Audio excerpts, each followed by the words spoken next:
প্রিয় শিক্ষার্থীবৃন্দ, আসসালামু আলাইকুম। আমি আশা রাখি তোমরা সবাই ভালো আছো। আমি আল্লাহর অশেষ কৃপায় এবং তোমাদের সকলের দোয়ায় ভালো আছি। আমি তোমাদের অনলাইন ক্লাসে আজ উপস্থিত হয়েছি। তবে ক্লাস শুরুর আগে আমাদের ন্যাশনাল কলেজের অধ্যক্ষ মহোদয়কে আন্তরিক অভিনন্দন এবং অনেক ধন্যবাদ জানাই, কারণ তিনি শিক্ষা মন্ত্রণালয়ে অনলাইন ক্লাস নেওয়ার ঘোষণা দেওয়ার আগেই তোমাদের উপকারের কথা চিন্তা করে, তোমাদের পড়াশোনার কথা চিন্তা করে অনলাইন ক্লাস শুরু করেছেন। তা আমি তোমাদেরকে আজকে যেই বিষয়ে আলোচনা করব, আইসিটি নেটওয়ার্ক ডিভাইস ও কম্পিউটার নেটওয়ার্ক, দ্বিতীয় অধ্যায়, শ্রেণী একাদশ ও দ্বাদশ। নেটওয়ার্ক ডিভাইস হচ্ছে নেটওয়ার্কিং করার জন্য যে সকল যন্ত্রপাতি বা ডিভাইসসমূহ ব্যবহার করা হয় তাকে নেটওয়ার্ক ডিভাইস বলে। আজ আমরা কম্পিউটার নেটওয়ার্ক তৈরি করার জন্য যে সকল ডিভাইস ব্যবহার করা হয় এগুলো দেখব এবং এগুলো সম্পর্কে জানব। নিক বলতে বোঝায় নেটওয়ার্ক ইন্টারফেস কার্ড। মূলত আমরা সাধারণত দুটি ডিভাইসের মধ্যে যে কোনো ধরনের নেটওয়ার্কিং করতে গেলে আমাকে এই নেটওয়ার্ক ইন্টারফেস কার্ডটা দরকার হয়। এটাকে আমরা বিভিন্ন সময় অনেকে লোকাল এরিয়া নেটওয়ার্ক কার্ডও বলে থাকি, অর্থাৎ বাহির থেকে আমি যার সাথে যেই কেবল ব্যবহার করে যুক্ত দেব। তোমরা এখানে একটা পোর্ট দেখতেছো, অর্থাৎ RJ45 কানেক্টর দিয়ে এই পোর্টটার মধ্যে কানেক্ট দেওয়া হয় এবং যেই ডিভাইসের মধ্যে আমি নেটওয়ার্কিং করব ওই ডিভাইসের সাথে এই নিক বা নেটওয়ার্ক ইন্টারফেস কার্ডটা থাকে। এরপরে আমরা দেখি হাব। হাব মূলত একটি নেটওয়ার্ক ইন্টারনেট কানেক্টিভিটি ডিভাইস। এর সাহায্যে সাধারণত আমরা লোকাল এরিয়া নেটওয়ার্কিং এর কাজটা করে থাকি। হাব মূলত ফিল্টারিং করতে পারে না, অর্থাৎ যখন আমরা হাব ব্যবহার করে ডেটা পাঠাই তখন একাধিক কম্পিউটার থাকলে দেখা যায় একাধিক ডিভাইসের মধ্যেই ডেটাগুলো চলে যায়। এখানে হাবে দেখা যায় 4টি পোর্ট রয়েছে, এর বেশিও পোর্ট থাকে। তাহলে হাব হচ্ছে অর্থাৎ একাধিক কম্পিউটারের মধ্যে নেটওয়ার্কিং করার জন্য আমরা যে ডিভাইস ব্যবহার করি। এরপর আমরা দেখব সুইচ। মূলত হাব এবং সুইচ প্রায় সেম, তবে সুইচ এবং হাবের মধ্যে পার্থক্যটা হচ্ছে যে সুইচে অনেকগুলো পোর্ট থাকে এবং সুইচ ফিল্টারিং করতে পারে। অর্থাৎ আমি যখন নেটওয়ার্কিং করব তখন যদি আমার 10টা কম্পিউটার থাকে বা 5টা কম্পিউটার থাকে, সেক্ষেত্রে যদি হাব ব্যবহার করি, হাব ব্যবহার করলে সকল কম্পিউটারে ডেটাটা চলে যাবে। আর যখন আমি সুইচ ব্যবহার করব তখন নির্দিষ্ট কম্পিউটারে ডেটা চলে যাবে। অর্থাৎ সুইচ নির্দিষ্ট কম্পিউটারে ডেটা পাঠাতে পারে আর হাব নির্দিষ্ট কম্পিউটারে ডেটা পাঠাতে পারে না। এরপর আমরা দেখব রাউটার। রাউটার সবার কাছে একটা পরিচিত ডিভাইস, এটা একটা নেটওয়ার্ক কানেক্টিভিটি ডিভাইস। রাউটারের কাজ হচ্ছে মূলত যে একই সেগমেন্টের বিভিন্ন নেটওয়ার্কে সে যুক্ত করতে পারে, ফিজিক্যালভাবে লজিক্যালভাবে বিভিন্নভাবে সে যুক্ত করে। অর্থাৎ একই শ্রেণীর একাধিক নেটওয়ার্কে যুক্ত করার জন্য ব্যবহার করা হয় রাউটার। তারপর আমরা দেখব গেটওয়ে। মূলত গেটওয়ের কাজও একাধিক নেটওয়ার্কে যুক্ত করা, কিন্তু গেটওয়েকে অনেক সময় অনুবাদক ডিভাইস হিসেবে পরিচিত, কারণ রাউটার যেখানে একই শ্রেণীর নেটওয়ার্কে যুক্ত করে আর গেটওয়ে হচ্ছে যে ভিন্ন ভিন্ন শ্রেণীর নেটওয়ার্কে সে যুক্ত করতে পারে। অর্থাৎ ভিন্ন ভিন্ন সেগমেন্টের নেটওয়ার্ক যুক্ত করার জন্য যে ডিভাইস আমরা ব্যবহার করি তাকে বলা হয় গেটওয়ে। ব্রিজ। ব্রিজ মানে সেতু, অর্থাৎ ব্রিজ দ্বারা আমরা কি করি, এপার ওপার যুক্ত করি। তাহলে ব্রিজ এমন একটি ডিভাইস, এর মাধ্যমে অর্থাৎ ভিন্ন দেশের নেটওয়ার্কের সাথে যুক্ত করা হয়। বাংলাদেশের নেটওয়ার্ক আর পাশাপাশি অন্য কোনো দেশের নেটওয়ার্ক, এই দুই দেশের নেটওয়ার্কের মধ্যে আমি যদি যুক্ত করতে চাই তখন আমার ব্রিজ ব্যবহার করা হয়, অর্থাৎ সে একাধিক দেশের নেটওয়ার্কে যুক্ত করতে পারে। এরপর দেখব আমরা মডেম। মডেম হচ্ছে মডুলেশনের মোড, ডিমডুলেশনের ডেম, এই দুইয়ের সমন্বয়ে তৈরি হয় মডেম।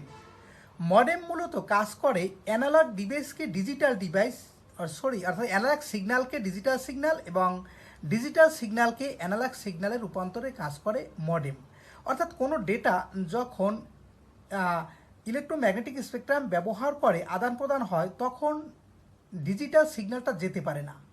তো প্রত্যেকটা ডিভাইসের মধ্যে মডেম থাকে, মডেমের কাজ হচ্ছে সেই ডিজিটাল সিগন্যালটাকে ভেঙে অ্যানালগে পরিণত করে। ঠিক অপর প্রান্তে যখন ডেটাটা গিয়ে পৌঁছায় তখন ওই ডেটাটা অ্যানালগ হিসেবে পৌঁছায়। ওই প্রান্তে থাকা মডেম ওই অ্যানালগ ডিভাইস সিগন্যালকে আবার ডিজিটালে রূপান্তর করে। এরপর দেখবো আমরা রিপিটার। মূলত রিপিটারের কাজ কি? রিপিট করা। অর্থাৎ কোনো একটা সিগন্যাল আমরা এখানে বসে কথা বলি, সেটা হাজার মাইল দূরে চলে যায়। মূলত কিভাবে যায়?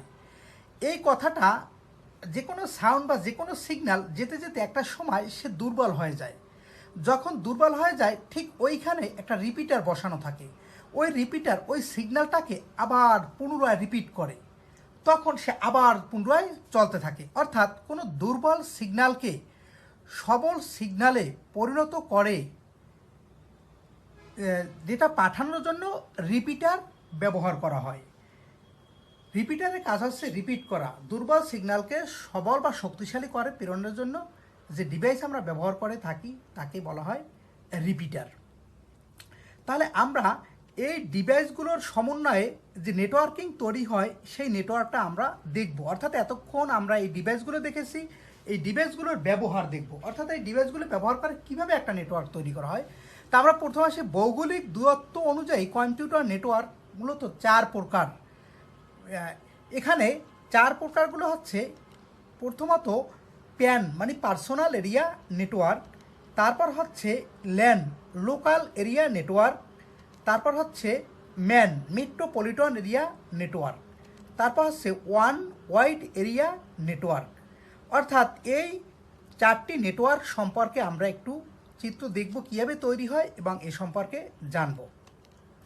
তাহলে প্রথমেই আসি প্যান নেটওয়ার্ক। প্যান বলতে যেহেতু আগেই বলেছি পার্সোনাল অর্থাৎ ব্যক্তিগত পর্যায়ের নেটওয়ার্ক। মূলত এই নেটওয়ার্কটা তৈরি হয় কিভাবে? যখন ব্যক্তিগতভাবে কোনো ব্যক্তি তার নিজে 2টি ডিভাইস বা 3টি ডিভাইস ব্যবহার করে সে নেটওয়ার্কিংটা তৈরি করে, তখন সেটাকে প্যান নেটওয়ার্ক বলে। ধরে নিলাম এখানে একটি ল্যাপটপ আছে এবং আরেকটি পাশে ল্যাপটপ আছে। এই 2টি ল্যাপটপের মধ্যে যখন আমি একটি তার ব্যবহার করে কানেক্ট করে দিলাম, তখন এটা হবে প্যান নেটওয়ার্ক অর্থাৎ পার্সোনাল এরিয়া নেটওয়ার্ক। যেরকম আমরা ব্লুটুথ শেয়ারিট ব্যবহার করি, ব্লুটুথ শেয়ারিটটাও একটা পার্সোনাল এরিয়া নেটওয়ার্ক। অর্থাৎ এই নেটওয়ার্কগুলো ব্যক্তিগতভাবে তৈরি হয়। এখানে কোনো অতিরিক্ত ডিভাইসের দরকার হয় না, শুধুমাত্র এখানে রয়েছে একটা নেটওয়ার্ক ইন্টারফেস কার্ড, যেটা আমরা আগেই বলেছিলাম যে নিক কার্ড। এখানে একটা নিক কার্ড, এই 2টা নিক কার্ডের মধ্যে অর্থাৎ একটা কেবল ব্যবহার করে RJ45 কানেক্টার দিয়ে যখন আমি কানেক্ট করে দেই, তখন 2টি কম্পিউটারের মধ্যে তথ্য আদান প্রদান করা যায়। এই নেটওয়ার্কটাই হচ্ছে pan network personal area network. আমরা আবার একটু দেখি, একটি কম্পিউটার এপাশে একটি কম্পিউটার, 2টি কম্পিউটারের মাঝখানে একটা তার বা কেবল দিয়ে আমি যুক্ত করে দিলাম, তখন এটা প্যান নেটওয়ার্ক। এবার আমরা দেখব ল্যান নেটওয়ার্ক। মূলত ল্যান নেটওয়ার্কটা হচ্ছে লোকাল এরিয়া নেটওয়ার্ক। যেই নেটওয়ার্ক ব্যবস্থা কোনো একটি নির্দিষ্ট ভবন বা নির্দিষ্ট কোনো সীমানা বা নির্দিষ্ট একটি এলাকার মধ্যে সীমাবদ্ধ, তাকে বলা হয় ল্যান নেটওয়ার্ক। ল্যান নেটওয়ার্কটা কীভাবে তৈরি হয় আমরা যদি একটু দেখি, যে একটি পিসি নিলাম, আরেকটি পিসি, আরেকটি পিসি, অর্থাৎ 3টি পিসির মধ্যে যুক্ত করার জন্য একটি অতিরিক্ত ডিভাইস দিলাম, হাব বা সুইচ। অর্থাৎ এই হাব বা সুইচ ব্যবহার করে আমার এখানে ল্যান নেটওয়ার্ক তৈরি হয়েছে। ল্যান নেটওয়ার্ক আমরা আজকাল বেশিরভাগ বাসা বাড়িতে মূলত ব্যবহার করে, বাসা বাড়ির অফিসে ব্যবহার করে। আর প্যান নেটওয়ার্কটা আমরা অর্থাৎ বাসা বাড়িতে ব্যবহার করে থাকি নির্দিষ্ট প্রয়োজনে। তাই ল্যান নেটওয়ার্কের কিছু বৈশিষ্ট্য হচ্ছে যে সীমিত দূরত্বের মধ্যে এর কার্যক্রম সীমাবদ্ধ থাকে, একটি বিল্ডিংয়ের মধ্যে বা একটা নির্দিষ্ট এলাকার মধ্যে। শ্রেণী সংযোগের মাধ্যমে কম্পিউটারগুলো সংযুক্ত হয়। ডেটা স্থানান্তরের হার সাধারণত 10 Mbps থেকে 1000 Mbps পর্যন্ত হতে পারে। এর নেটওয়ার্ক স্থাপন বা রক্ষণাবেক্ষণ পদ্ধতি সহজ ও খরচ কম। এর ব্যবহার খুবই সহজ, এজন্য আমরা যে কোনো অফিসে গেলে দেখব সেখানে সাধারণত একটি প্রিন্টার আছে, একাধিক কম্পিউটার আছে। তো একাধিক কম্পিউটারে যখন মানুষ প্রিন্ট দেয় কিন্তু ওই একটি প্রিন্টার ব্যবহার করে, কারণ প্রিন্টার মানুষের সর্বাক্ষণিক প্রয়োজন হয় না। তাহলে দেখা যায় সেক্ষেত্রে তারা কি করে নেয়, লোকাল এরিয়া নেটওয়ার্ক তৈরি করে নেয়। এই নেটওয়ার্কের কম্পিউটার সমূহ তার বা তারবিহীন সংযোগ প্রদান করা যায়। এভাবে মূলত একটি লোকাল এরিয়া বা ল্যান নেটওয়ার্ক তৈরি হয়। এই ল্যান নেটওয়ার্কটা আমাদের বিভিন্ন সময় আমরা বিভিন্ন কাজে কম্পিউটার ল্যাবে ব্যবহার করে থাকি, বা কোনো একটা কলেজের মধ্যে সীমাবদ্ধ নেটওয়ার্ক ব্যবহার করে থাকি, বা কোনো একটা ছোট অফিসের মধ্যে আমরা এই ল্যান নেটওয়ার্ক ব্যবহার করে থাকি। তাহলে মূলত ল্যান তৈরি হয় কিভাবে, যে একাধিক কম্পিউটার সাথে আমি একটি অতিরিক্ত হাব বা সুইচ যুক্ত করে দিলাম।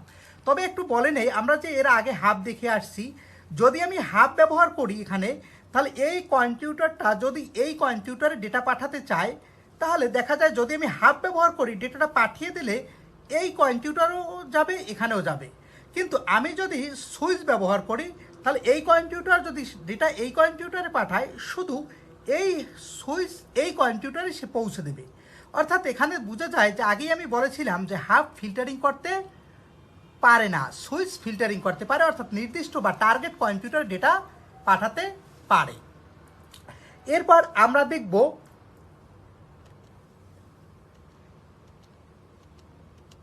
অর্থাৎ ম্যান নেটওয়ার্ক মূলত। তাহলে ম্যান নেটওয়ার্কটা কীভাবে তৈরি হয়, মূলত একাধিক ল্যানের সমন্বয়ে তৈরি হয় ম্যান। অর্থাৎ একটা ল্যান একটা ল্যান, অর্থাৎ দুইটি ল্যান পাশাপাশি নিয়ে যখন একটি রাউটার দিয়ে নেটওয়ার্কিং করা হয়, তখন তৈরি হয়ে যায় একটি মেট্রোপলিটন এরিয়া নেটওয়ার্ক বা ম্যান নেটওয়ার্ক। এখন ম্যান নেটওয়ার্কের জন্য মূলত আমরা যে এটা একটি শহর কেন্দ্রিক হতে পারে,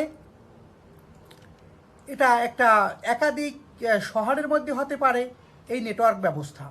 তবে এই নেটওয়ার্ক ব্যবস্থার জন্য বিভিন্ন প্রতিষ্ঠান বা একটি কলেজের ধরে নিলাম 5টি বিভিন্ন জায়গায় ক্যাম্পাস রয়েছে। এই ক্যাম্পাসগুলোকে যুক্ত করার জন্য প্রত্যেকটা ক্যাম্পাসে ল্যান রয়েছে। এই ল্যানগুলো যুক্ত করার জন্য আমরা ব্যবহার করে থাকি ম্যান, অর্থাৎ মেট্রোপলিটন এরিয়া নেটওয়ার্ক। এই মেট্রোপলিটন এরিয়া নেটওয়ার্কের বৈশিষ্ট্য হচ্ছে এরকম যে বিস্তৃত হয়ে থাকে সাধারণত 10 থেকে 30 কিলোমিটার পর্যন্ত। অর্থাৎ এর বাইরে নেটওয়ার্কিং হলে সেটা অন্য নেটওয়ার্ক হয়ে যায়। এটা ল্যানের চেয়ে দ্রুতগতির হয়ে থাকে, এটা বেশি পরিমাণ তথ্য আদান প্রদান করা যায়, খরচ তুলনামূলক কম।